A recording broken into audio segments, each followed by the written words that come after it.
Assalamu alaikum. Barkanmu da kasancewa cikin wannan channel mai albarka AU Blog TV. Idan wannan ne farkon shigowarka, ka danna mana alamar subscribe sannan ka danna alamar ƙararrawar sanarwa domin samun sababbin shirye-shiryenmu da zarar mun ɗora. Yau insha Allahu za mu nuna muku yadda za ku buɗe YouTube channel a cikin wayoyinku. Kamar yadda kuka sani, mutum yana so ya buɗe YouTube channel zai zo ne ya danna nan wajen kamar haka.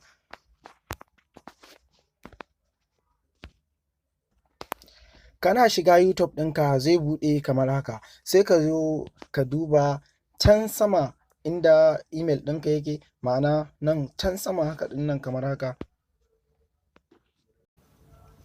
Already kana shiga wannan wajen da aka rubuta name, za ka ga sunanka ne ko kuma sunan email ɗin da ka yi using da shi ka buɗe YouTube ɗinka. To sai ka taɓa wannan alamar biro ɗin domin yin editing ɗin wannan sunan ya koma sunan channel ɗin da kake son yin amfani da shi. Idan kuka duba sunan wannan channel, ku yi mana subscribe. To kana tashi a bar shi nan, ku yi mana subscribe ɗin nan shine sunanka ko kuma sunan da kai amfani da shi. Yanzu kuma ga ka zo kana so ka buɗe channel, to sai ka taɓa wannan alamar biran, kana taɓawa zai nuno maka wajen editing ɗin sunan, sai ka goge sunan, sai ka rubuta sunan channel ɗin da kake so. Ma'ana ni yanzu misali ina so in rubuta in buɗe channel, bara in rubuta AU